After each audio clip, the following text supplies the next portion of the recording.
Welcome to Old Fashioned Catholics. I'm Kevin. I'm Nick. We are two Catholic dads who like drinking old fashions and oftentimes a lot of other things too. We like to talk about things that are relevant to us in our lives as husbands, as fathers, as Christian men. And if you find it interesting, you can join along with us. We always have a drink in hand. We'll put up on the screen what we're drinking tonight, and we'll give you a second to pause it, and you can get a drink of your choice, alcoholic or non. It does not matter to us. You can pause it now.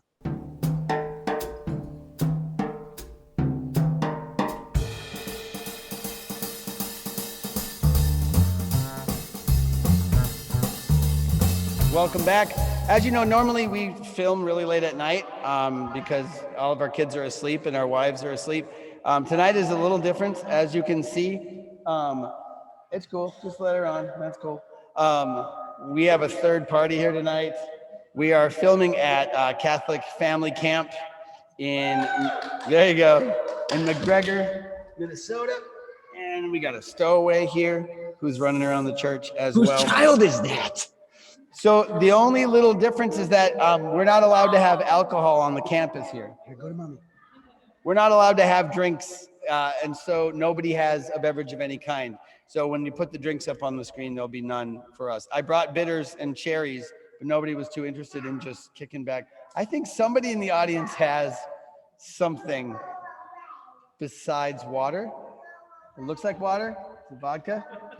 It's okay. Nick's favorite. It is my favorite.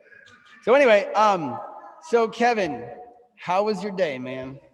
It was good. I'm going to tell you what I'm drinking first because you don't look like you have a drink in hand. There's nothing to ask. Go for it. What are you drinking? I am drinking it is a reposado, which is just a type of pear cider aged in tequila casks. It's very, very good. So not an old fashioned at all, but I didn't have any bourbon or brandy. So I was kind of out of luck there. That's okay. I was going to make like a mocktail where they do an old fashioned that uses barley tea, and there's no barley tea in Minnesota. So I don't have that at all. You're about 3 states too far. Yeah, how's it going? This is why I wait till they're asleep at night to film, because my wife is the worst one. You know, in the time when Zoom was blowing up, did you ever see that interview with that British guy in the suit where his kid starts coming in the room and his wife's like pulling him out by one arm? Did you see that guy? And his wife is like, she thinks she's out of camera. She's on the floor, but she's fully in frame, just yanking on the kid. Also, there was a British Parliament guy who his cat was right there the whole time. It was beautiful. Anyway, okay, so that's our questions, I guess, about drinking. I need to ask you, our only other scripted question is, actually, how was your day today? You had a unique day. It's been a good day so far. I woke up here at the camp with these people, and it's been really good. We've just, the way Betsy did this camp, for anybody in the Diocese of Duluth who wants to go next year, it's a really unscheduled camp. There's like a late brunch and a rosary, and that's about it during the day. We had mass this afternoon, but for the rest part, it's just like getting to be with your family, or as in my case, just let your kids go with someone else, other family, and play and just have some free time. I was drinking vodka with that guy for a while. I'm just kidding. Yeah, he doesn't have any. But anyway, it's been really good. About you? How about you? How's your day? It was excellent. We weekends are kind of sacred for our family, so we just had family day and trying to fix up some stuff on the house in the meantime. So I don't know what the weather was like there where you guys are. It was pretty mild and sunny here, and we got these chickens. Never had chickens before, so we got 3 chickens. We thought we would try to do the urban backyard chicken farm. And so first of all, they're the smelliest things on the face of the earth. And it looks like Lord of the Flies in your backyard because there's just flies all over everywhere. And then every time they lay an egg, I've never been around a chicken when it lays an egg. First of all, don't bother them because it'll go back up. They will stop laying. Second of all, when they do finally lay, they just yell. It's like a woman in labor, but every day, 3 times a day. I don't get it, man. What a strange animal. You're muted. I don't know what you're saying. Why were you bothering them when they were laying the eggs? You're like, first of all, don't bother them. Why are you messing with them when they're doing that, man? I didn't know what was happening. I thought the chicken was in trouble inside of the chicken coop because it was yelling really loudly. And then I was trying to lay an egg. And so that's what it sounds like. Okay, got it. Reach for the egg before it goes away. I was gonna try to catch it and cut the cord. Yeah. Yeah. I want to be a good chicken husband. Chicken Carry it to husbandry. the table and wash it off. I'm glad I am glad that they made it to the laying stage because I almost wrung their necks quite literally several times before they made it there, because you really gotta, it's like 3 or 4 months you gotta wait before you start to cash in. But now I like them a little bit better. Do you have those chickens that like they mature really fast and if you don't kill them soon they start breaking things? Those are the meat birds where they just kind of start falling over. Yeah. They start, like, my friend has them and they make it like 8 weeks. And if you don't get them like 9 weeks in, they'll just break a leg and break an arm. They start to sort of like just fall apart. Yeah. Does anybody have those? No. I think you and I, Nick, when we were growing up, we should have eaten more GMO corn and soy. We would have grown fast like them. We wouldn't be so scrawny. All our legs breaking all the time. Yeah. Yeah. I love it. Hey, aren't you getting some weird animals really soon? I was talking to someone lately. 2 sheep next week. You're getting 2 sheep. Yeah, and Jacelyn, she can't hear me, right? The door shut? Shut that door. Just kidding. My wife, she knows we're moving overseas, to Cambodia whenever we can. She's like also wanting to homestead, and so we have 2 goats and we're getting 2 sheep, and she wants a donkey really bad. I hear donkey meat's really good. Yeah, it is. I've had donkey meat in China. Yeah. You could, the way tuna comes in packets. In China, you could buy dog meat in packets and donkey and horse, and they're just all on the shelf. It was awesome. Did you try the horse? You said yes. All right. Great. Which one is the weirdest out of the donkey, horse, or dog? Dog. Dog tastes like dog food smells. Ooh. Yeah. Like if you smell Alpo in the can, that's what dog tasted like. But it was a cross section of bone. They like just chopped some meat with bone and everything and put it into a package. So you had to eat around the dog bone. That was weird. That's extra weird because dog food kind of smells, it smells gross, but it's like this gross smell mixed with the smell of spit. It's kind of just a weird smell. So it's almost like you're eating spit. I don't know. That's how I imagine it. I think that's wrong, Kevin. Yeah. I think you're dead wrong. I'll never try it. So hopefully I'll never be that hungry. Though when we were in Ghana, they thought that the way we thought about dogs was so silly. Really? Because there were stray dogs everywhere and all the youth wanted to pet them. They wanted to pet these dogs, and the priests and all, the people around like, no, don't pet those dogs. They're meat. Like, oh, okay. It was like a thing. Yeah, there's like a thing. They're like, okay, the dogs are gonna run around. They kind of feed them, but if they get hungry or there aren't enough chickens that month, they're gonna eat a dog. In China, when we got our pet, Jason wanted a pet dog, and we went to the dog store, and the dog store shared a wall with a restaurant, and you could go in and choose your pet or choose your meal. You could go in and be like, I want that one on a plate. And then they would take it and cook it in the back and bring it to you. Or you could get a pet. So when we left China after 2 years, I begged Jacelyn to let me eat our dog, but she wouldn't let me. So there you go. Okay, I want to get into our topic. Yes, let's get into it. Yeah. So it dovetails off our very first episode where we talked about dads and fatherhood.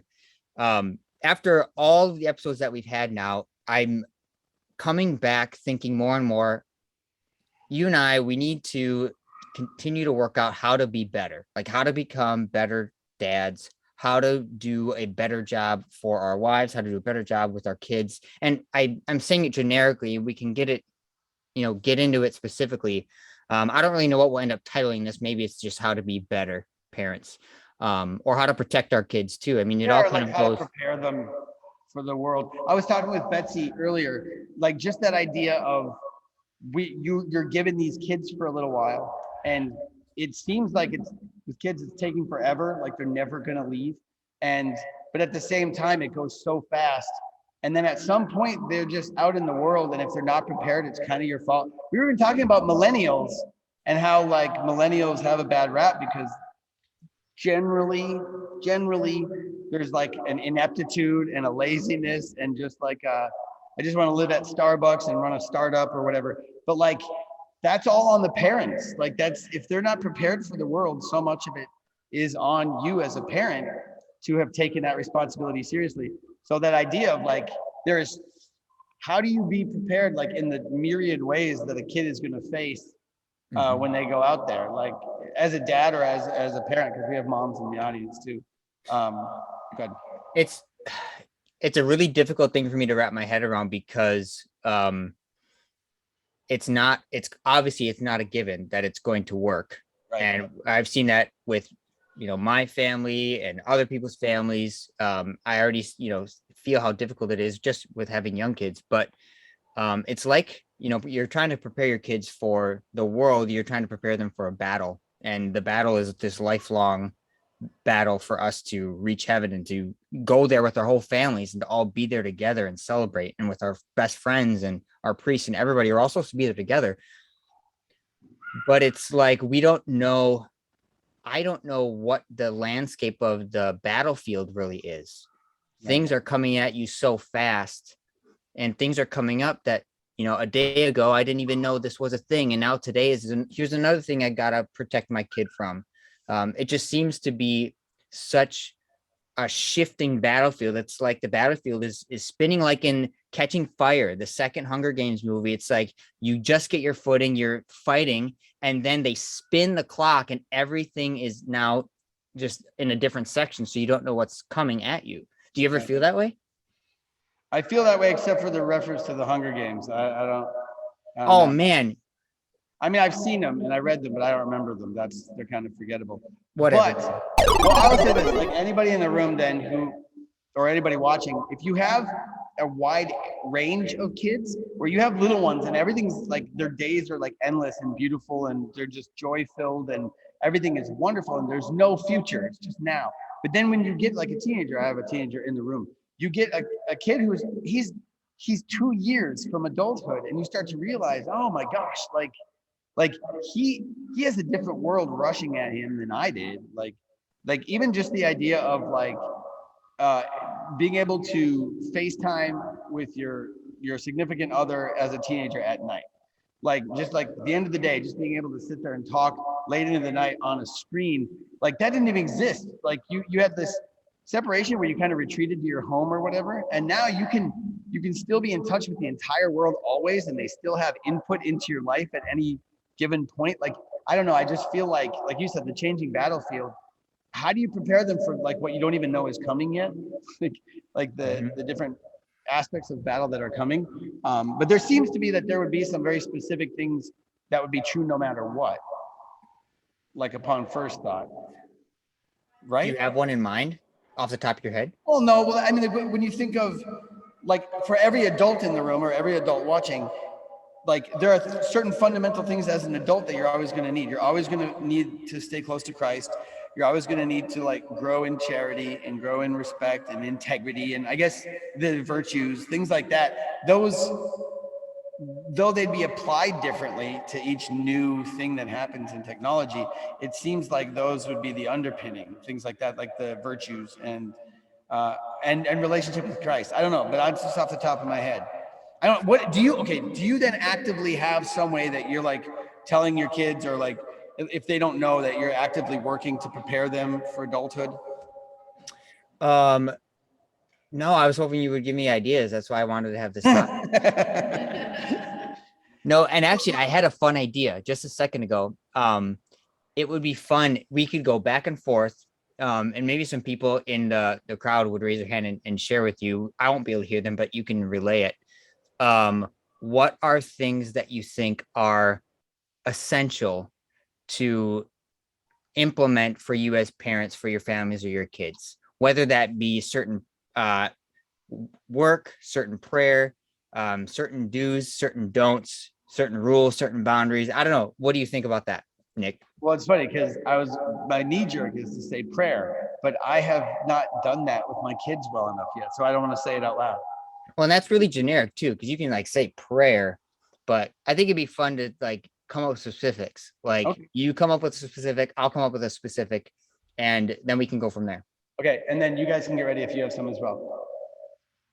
You're pointing? You have something? I was thinking what Father Anthony said in his homily about Yeah.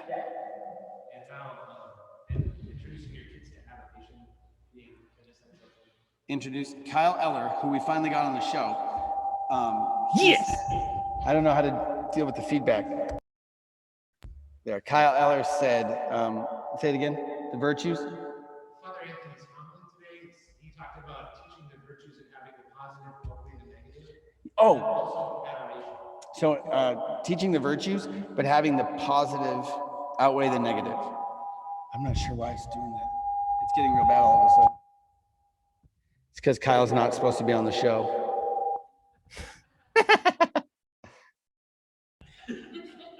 I don't know what to do about it. It just keeps coming. And Jared's gone.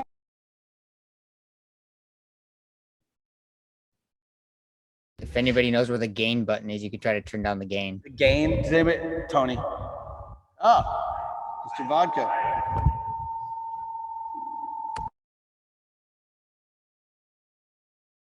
I don't think that's possible at this point.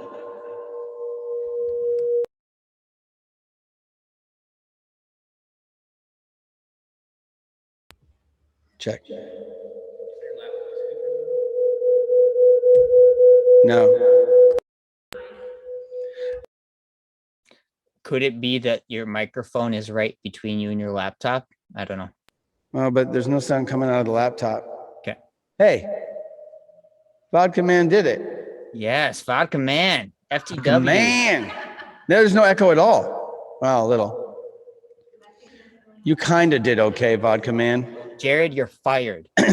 So what Kyle had said, Father Anthony Craig gave a homily today, and it was about teaching the virtues, but teaching more positives than negatives. Instead of saying like, all, you have to say all the don'ts, but also making a concentrated effort to model the positives for your kids. So like the correct way to talk and what else you said? Oh, and adoration as well for your kids. Which we've started to try to do. It's tough to take 5 kids to adoration and have it be anything but embarrassing to Jesus. Mine was actually months and months ago. I had done a search for like dad blessings, like things that ways you could bless your kid. And some Catholic website had said there are 2 prayers you should do. One is when you like take off and you're driving somewhere, and I haven't memorized that one yet. But the other one was just like, no, every night just say this. And it's so, and I think we talked about it actually on the Jacobsons episode, but it was just, may Almighty God, the Father, the Son, and the Holy Spirit bless you, my child, for time and eternity, and may this blessing remain with you forever. Like, and I just started doing that, like you just reading it until I could memorize it. And then I always do the thing from night prayer, like, Lord, protect us as we stay awake, watch over us as we sleep, that awake we may keep watch with Christ, and asleep rest in his peace. And I just did that a few nights in a row. And then I found very soon that my kids didn't want to go to, Esther and Davey didn't want to go to bed unless I had come downstairs and done that blessing, which is crazy. A, I didn't expect that. And B, like that's so simple. That's such a very easy thing to do. So that's mine. What about you?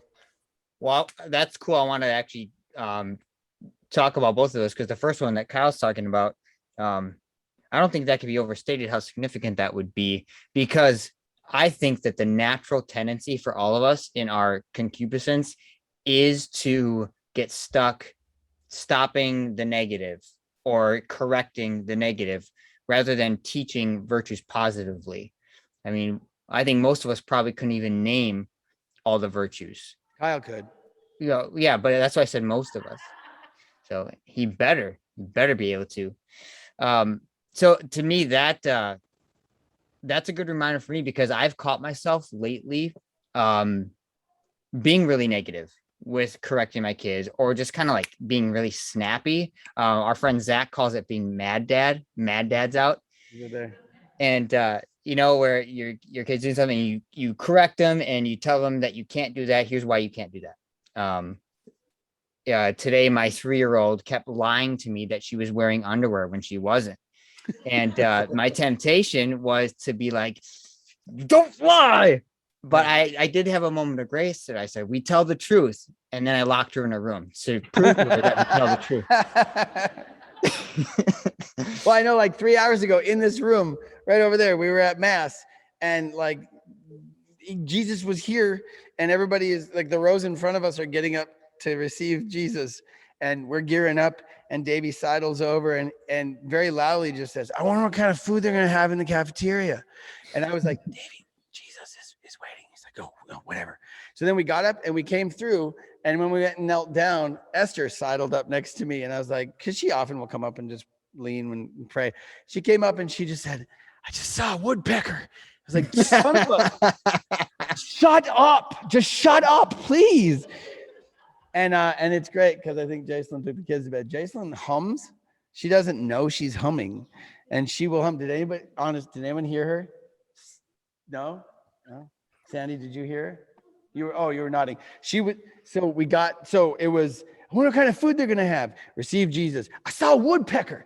And then I told Esther to be quiet. And then standing up, Jason was holding the baby and she started to start. And like people around could hear. And I was like, what the heck is going on? Like, I hate my family so much. So bad dad is always present in my life anyway. Yeah, which is why Kyle's point is it was for you and me. I think he was just thinking about you and me when he said it. Definitely. Like, here's the reminder. And then to your point, this really can't be overstated. So fathers in particular, we have an insane amount of authority over our families. So when we do give them blessings, it carries weight. There are even prayers that fathers can pray over their adult children who have left the faith and things like that. Prayers from a distance. So curses are a real thing. We know that's a real thing, and those have some sort of power behind them because there's the demonic behind them, but even much more so than blessings do, because they carry the weight of God behind them. So I love that you're doing those blessings. Since you told me that a while back, I've started doing that. Really? Every night as they're going to bed, sign of the cross on the forehead. Usually just a really simple, may God bless you, the Father, Son, and Holy Spirit. Well, what sparked it for me first was when, if you read Spirit of the Liturgy by Ratzinger, before he was Pope Benedict, the book is this heady, it's amazing, just mind-blowing, diving into the mass. I can't believe it's real. It's so good. Spirit of the Liturgy, it's wonderful. But there are a couple moments in this book where he's going on about like all this theological, beautiful, what is worship? And then he'll have a moment, and the one that hit me, he was talking about the cross and the sign of the cross. And then like in this weird moment of he was just a dude. And he just said, I fondly remember as a child when we would go out on journeys, my mother bending down and tracing the cross on my head. And so you picture like Pope Benedict, like still sees his mom like leaning over and like just, and like that stuck with him enough to be in the book Spirit of the Liturgy, that he still remembers that moment. And so, yeah, I mean, and I've adapted mine. The one thing I have years ago, and I don't know if I'm supposed to do this, so maybe Kyle could tell me, being a deacon, like in order for my own kids' benefit, when we're talking about the Trinity, or if I'm tracing it on them or whatever, I would often separately, I would always say like, okay, like if they were going out or whatever, I'd say, okay, the Father who loves you, the Son who died for you, and the Spirit who lives within you. I would say that. So I guess in my own home, I guess I'm allowed to kind of just unpack that in saying it. So at night when I do the blessing, that's what in the last month, that's what it has become. Like, may Almighty God, the Father who loves you, the Son who died for you, and the Spirit who lives within you, bless you for time and eternity. And that has, like, I don't know, that for me, that just unpacks it. It's not just a Trinity. It's not just a thing we say or do. It kind of reminds us who we're talking to, the people of the Trinity. But again, like when we have the Jacobsons on, they have like a morning prayer that they do, like, and it's a quick rhymey little thing that they do, but it's before they allow their kids out the door for the day. They have something that they say. And my wife is so good at that. She will, like, we're doing a decade of the chaplet. We're doing a decade of the rosary. Just everybody shut up and pray, that sort of thing. And actually it strikes me then, because even when we were thinking about talking about this, the idea that, like, okay, what ways can you prepare your kids for the world?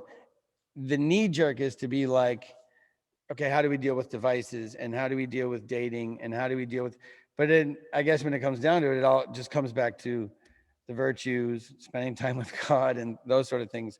Although I bet there's a place to talk about those other things as well, because they're real and valid.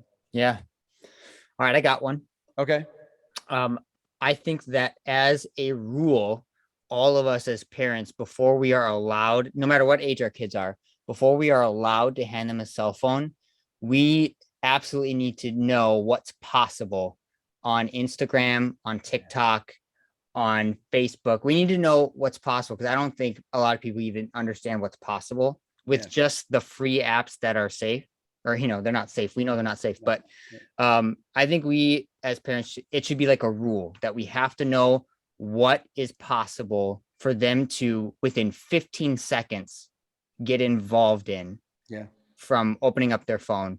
I think that should be a rule, because I think that along with that rule, kids need to be learning about sex from us as their parents, and about porn and about all that stuff from us. And they'll learn about it immediately upon having one of those apps. Yeah, within seconds. Yep. So like I joked earlier. So when I was 8 years old, I was in the woods in Carlton, Minnesota, and I found porn. My buddy and I found porn at 8 years old, just playing in the woods. And so before our parents had ever even dreamed of talking to us about that, it was just sort of it was just in your brain. And with all of the apps that you mentioned, especially with private messaging like DMs and stuff, it's just there. It's just there was an article the other day about how Pinterest is just laden with porn. And you're like, but Pinterest is like for shopping, like Pinterest. And so like, it's just, people find a way to get that. I mean, in one of the dorms we're staying in, the room that we're in here at camp, underneath the bunk bed, somebody was like, I'm Sarah, Snapchat me at this address. And you're like, it's just, I mean, Snapchat especially, like, it's in itself, it's not like a bad thing. It's a neutral thing. All like technology in general is just neutral morally. But I feel like there's an onslaught that we could have never imagined, waiting the minute they download any of those apps. So yeah, I agree. Yeah. And I mean, I'm grateful to God that I didn't have access to that when I was 15 or 16. I'm just grateful. Yeah. I mean, I would have been a goner, man. Yeah. For sure. So that's the one I come up. So Okay. Next one. Who's got one? Who's going? Vodka man. Yeah. Anybody? Like we're talking about like ways that you use to combat and to prepare your kids for the world. But your teen. Oh, routine. Okay. Teach me. Routine. It's so funny. So we were just on our 20th anniversary. We were away from the kids for 13 days, and we had 10-hour flights and all this time alone. And so much of it was dedicated to, okay, when we get back and the school year starts, like, how do we not follow the year, but have the year follow us? How do we own it? Like, how do we make 3 nights of the week? It doesn't matter what sport you want to play. It doesn't matter. You can't, like, if your coach won't let you be on the team, because I had to tell Christian, buddy, like, you can try to play, but I'm going to tell the coach he won't be here these nights. He's not doing the away games that are, they're gone for 11 hours, because of the same thing. They need that. They need time with their family. And another one. Does anybody have a scheduled family time? Or a scheduled date night? I'm curious about that one too. Scheduled date night. It's got awkward and scary in here. If no one does, then I feel like we're all in the same boat. That's great. We all got work to do. All the webs are like, I told you we need to schedule a date night. No? Scheduled family time?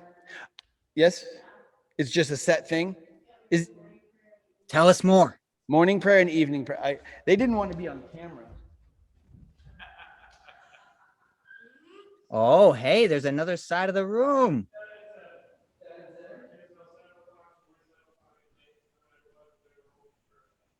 So 7 and 7. 7 in the morning, 7 p.m. is family prayer time. So mom, dad, kids. Is that what they mean? Mom, dad, kids. Yeah, that's awesome. That's doable. Tony's wanting to get on Ask them camera. how long they do it. Ask them how long. How they long do is the prayer? It's really quick. It's usually a quick, do the Angelus or someone prayer, and then you do a song. In the morning? The morning is really quick, an Angelus or a psalm. 5 max. Everybody's rushing to get to Yeah. school. Evening is longer, and we usually rotate that around. Evening is 20 minutes. 20 minutes. Evening is around 20 minutes. How old are their kids? 23 to 4. Sick. That maybe that's really simple to them, but like that's really inspiring to me. I know. Holy cow. Your 23-year-old still prays with you?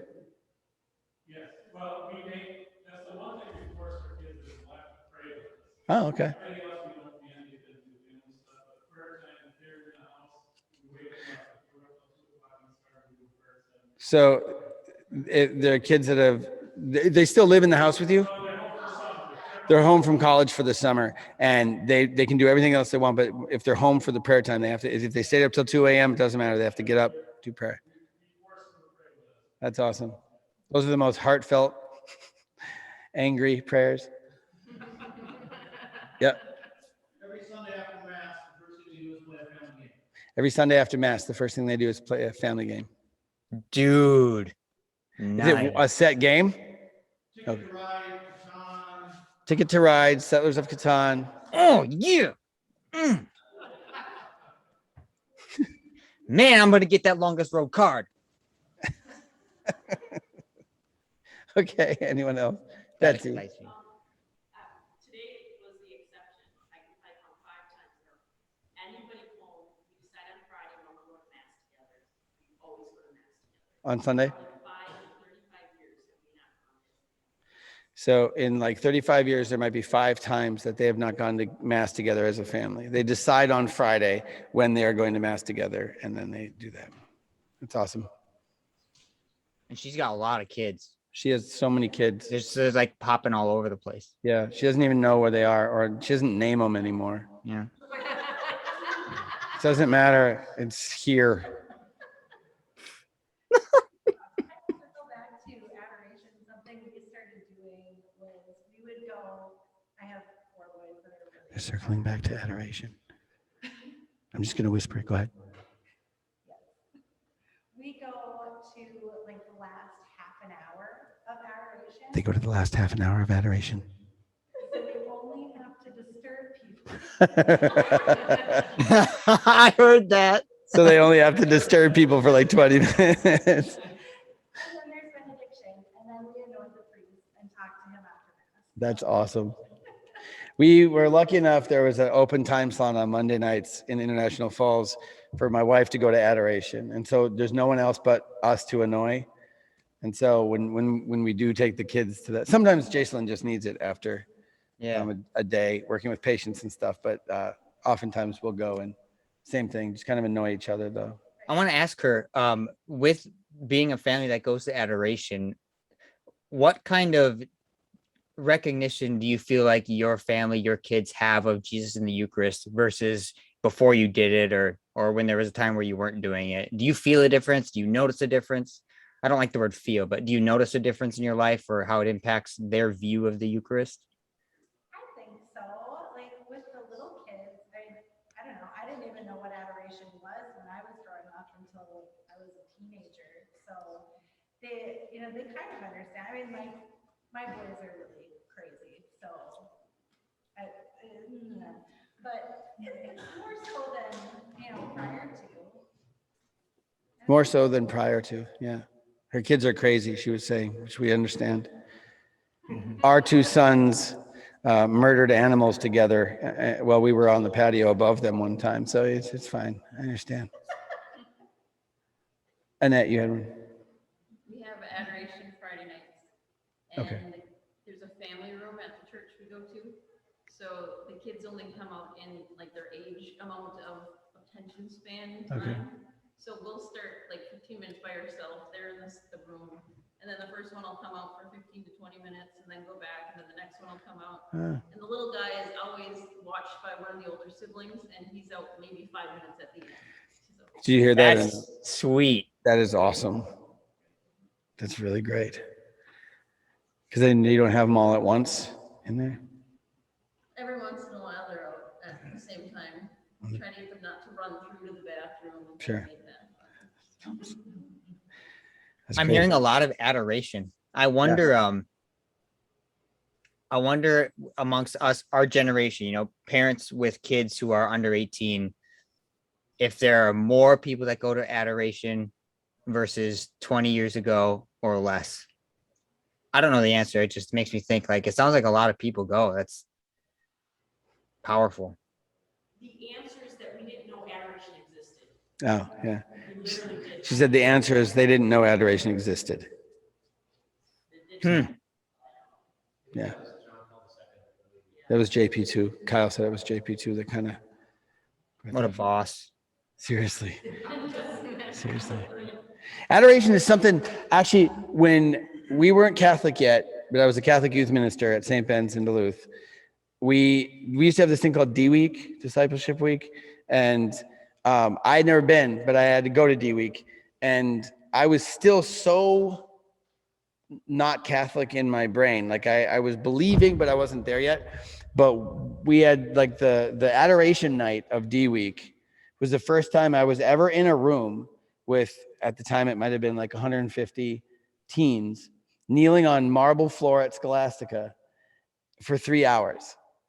And you know, I'd never seen a Eucharistic procession where, you know, he walks through with the monstrance and all the teens silent for just hours on their knees, just following Jesus through the room, just pivoting wherever he was and not complaining and not needing to be entertained. And that was incredibly impacting, because the first time I ever went to adoration, Father Mike didn't warn us. He didn't tell us. He's invited us at St. John's in Woodland. And we showed up, and you kneel down for, if you've been, you just kneel down for an hour and nothing happens, and then everybody leaves. And I remember thinking, like, this was the dumbest thing. And Jason was so impacted by it, but I remember just thinking, like, I don't know. That's weird stuff. I thought like a band had forgotten to show up or something. But like, I think that's probably a huge component, like that idea of getting a family to go to adoration. Because I'm thinking about Christian, my son, I keep pointing to him because he's right here. I just keep thinking about him then, like going to adoration then once a week, and going to mass together and praying together. Then what does that do? Like, I'm asking like Kevin to think about, and parents in the room. Does that prepare him then? Like, is that preparing him for the world then? Because now we're adults and we've all made stupid, terrible mistakes with our lives. And we probably did that in high school, but it doesn't just stop and you become an adult and suddenly you're a parent and you're still making the stupid mistakes and stuff, and you're still going to confession. Does it, I think it does, but how does that then, and this is a genuine question, I don't have an answer I'm looking for.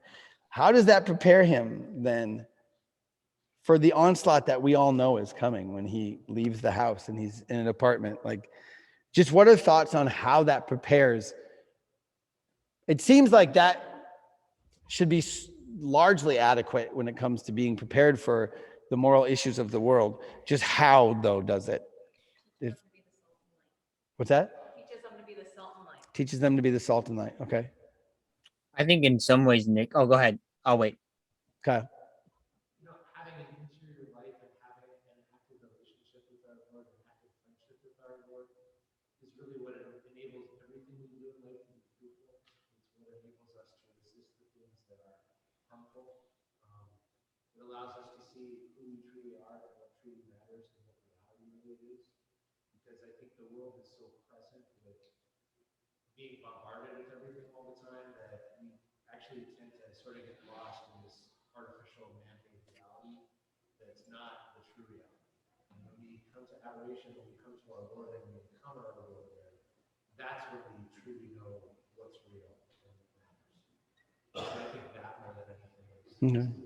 He's talking about, could you hear him or no? No, if you could repeat it for the video, that'd be good. Just obviously not word for word, but just the idea that having a vibrant interior life and having a relationship with Christ then disposes you to handle those things the right way, I guess. Because he was talking about the material world is so present and bombarding you, but it's not the actual world, because the reality is your relationship with Christ. And so adoration and things like that strengthen that relationship to what is true and real, so that the bombardment doesn't have as much effect, I guess is what he was getting at. That's What were good. you going to say, Kevin?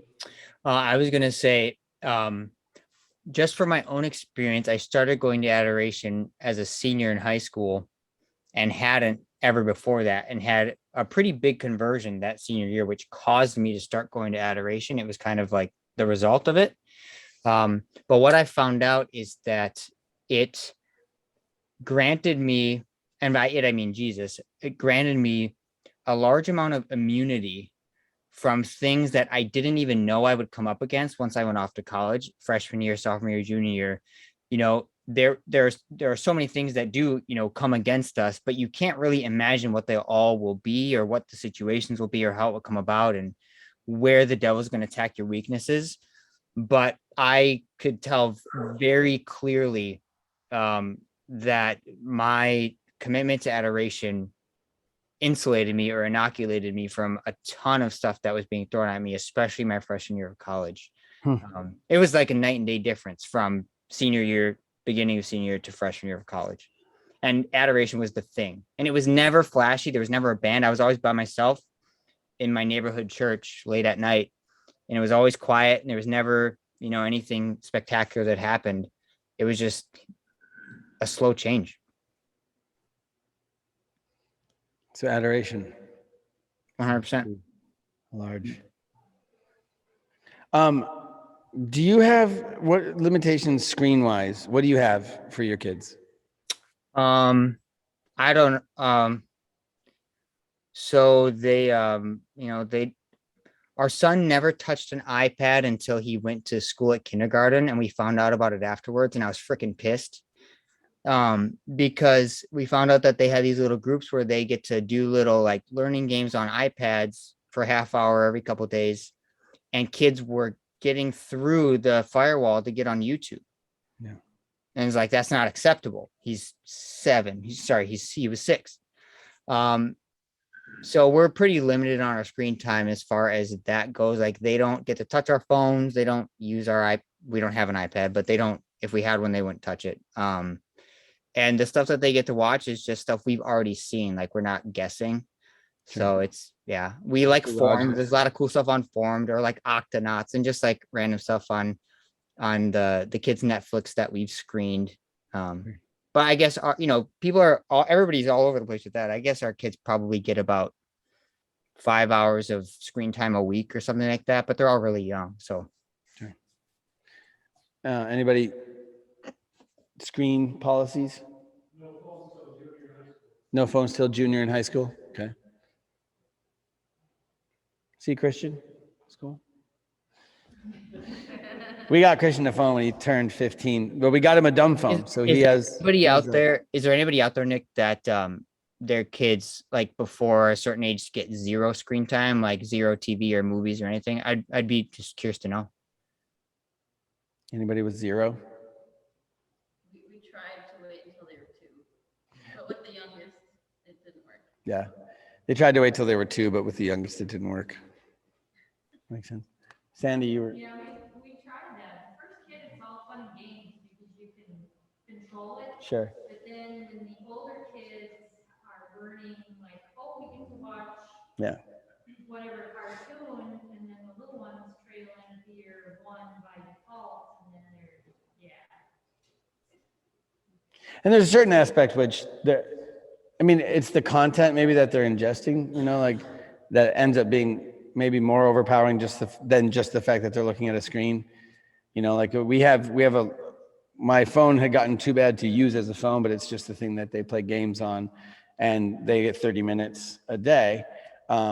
But again, like, the phone itself isn't bad, and staring at the screen for 30 minutes isn't necessarily all that harmful. I've heard like the threshold is around 2 hours. Like, that's past that gets kind of detrimental to brain makeup and synapses and stuff, but it's more the content, which is what is kind of dangerous anyway. Okay, screens. What else, Kevin? we did fast. So like summer They did fasts. Any left. Ooh. So they had to never stop, and it was 2 weeks of the worst 2 weeks. After it was the best summer that we ever had. Do you hear that? No. So they would do fasts for the summer. You couldn't be on electronics. And so the first 2 weeks were the worst of your life. And then they would have the greatest summer ever after that because of being that. Makes sense. During Lent, we gave up. So we just gave up any screen time for the kids at all. And they were noticeably like fine with it. Mm. But somehow you kind of go back when Lent is over. Mm. What else? To prepare your kids for the onslaught. So one for me, and I guess that's just one of the content of when I speak, but like theology of the body. And I think one of the videos that has more of the views on my channel than others is the video where I talk about explaining, as an ex-porn addict, explaining porn to my son. And I think maybe that would be, I don't know how much time we have. I don't know how long the actual show has been going, but like We got 5 minutes. We have 5 minutes till we're done. Yep. We have about 15 minutes left. One aspect would be when it comes to sexuality and relationships, that would be something like, I know for a fact I wasn't prepared because my family never spoke to me ever about it. No, dude, Nick, like we need to talk about this with our families, like, Okay. and with our friends. Like this Yes. needs to be out in the open. It does. All of it. Yeah. Okay. All right. Continue. Well, because Kevin and I have had that conversation because our wives would like us to be more private than we are with our show. And just the idea that I think not enough honest conversation, even just for married people in the Catholic world, there's not enough honest conversation going around about sex, just for married couples, like how messed up it is and how difficult it is as a fervently, happily married couple, how so much of what you've grown up just taking in through osmosis affects you and how it affects your relationship. You want to have this great relationship and it's hard, but then you have kids and you're like, how do I tell my kids the onslaught of hormones that is waiting for them and how you'll forget everything I say when it comes to the moment. Like the minute you see her, you will remember nothing of what I've told you. Like those sort of things. Like, I think have you had any form of that, any form of theology of the body conversation with your kids yet? Yeah. Really basic with the oldest one. Yep. With the oldest one? Yeah. And he's 7, so not much, but it's like I got like maybe a year before, he's of the average age where he could, run into porn accidentally. So I really need to be mindful of that. How about you? When did you start? Well, I guess they just hear it all the time, like in one way or another, like age appropriate, but like Hudson is 4 and he knows like, yeah, we have different parts and God made the body's kind of, we would just say that they're kind of made for each other and they're different on purpose. And that's a good thing.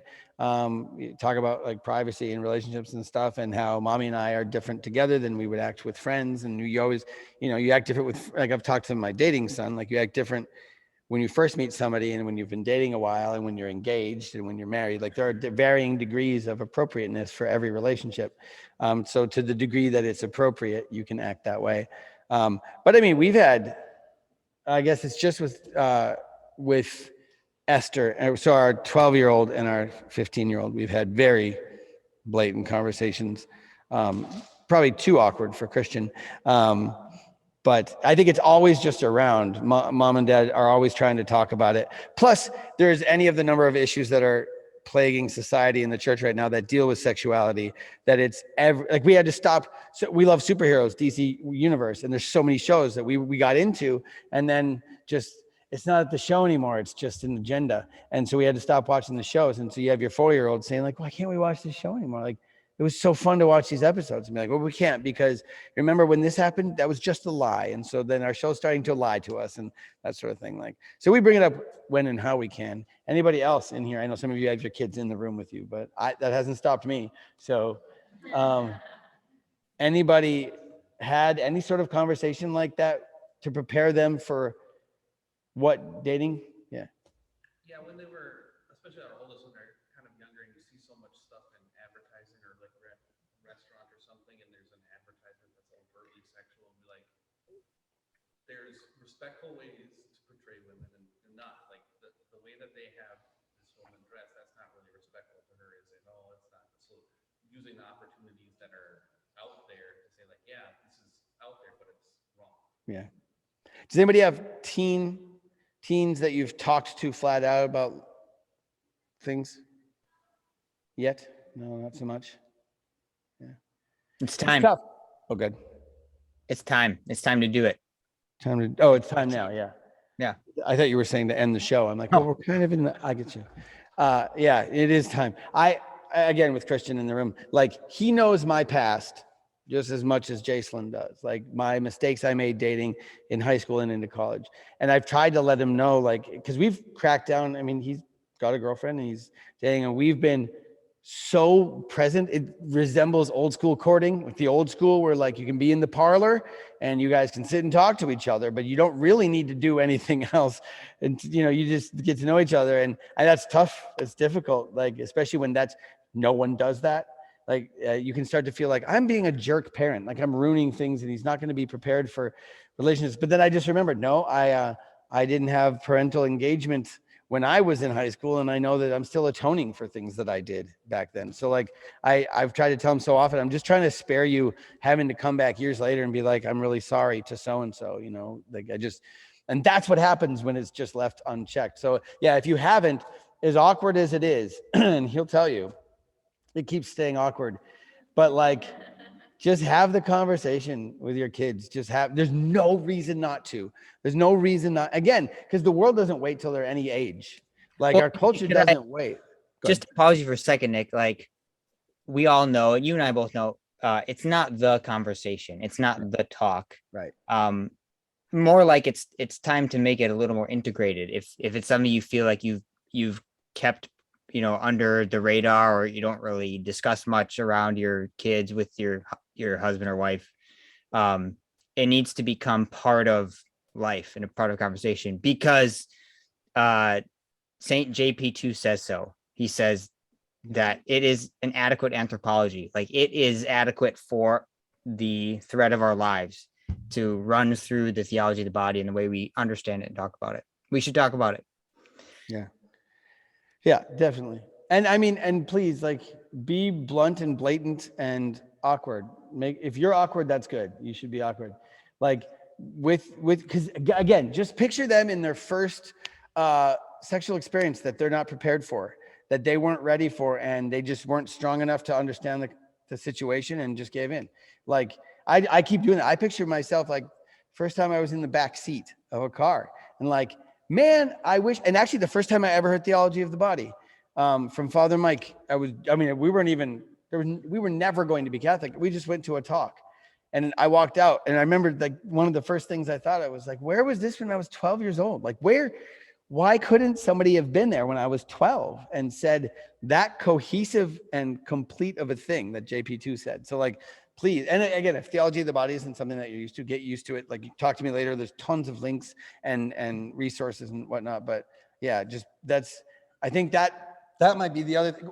I was gonna say it might be the other thing, like adoration, the virtues, and then theology of the body. But theology of the body is in all of that. Consider adoration and how intimate that is.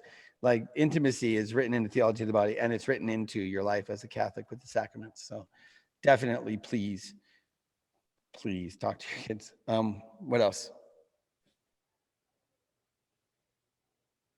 I think that's all she wrote. Okay. So adoration, right? Study and teach the virtues in a positive way for your kids. Morning and evening prayer was another one. 7 and 7 is such an easy way to remember it. I love that. I'm going to try it. Yeah. My family's going to hate me. Someone had the family fasting one. Family fasting. Yeah, Betsy left, but that family fast is awesome. Did you say virtues from a positive standpoint yet? I did. Yeah. So listen when you talk. Virtues from a positive standpoint, and virtues from a positive standpoint. Did I miss anything that we said? Yeah, virtues from a positive standpoint. Thank you, Vodka Man. Perfect. Okay. Someone said was phones at junior year. Oh, phones at junior year. Yeah. And I say no phones until you know what's out there. That's actually really good, by the way. I like that. Like, don't let an app be on their phone until you know like the worst of it, like immediately within 15 minutes, what it can be like. That's really good. Or until you know how easy it is for them to hide an app on their phone. You should learn that too. Yeah.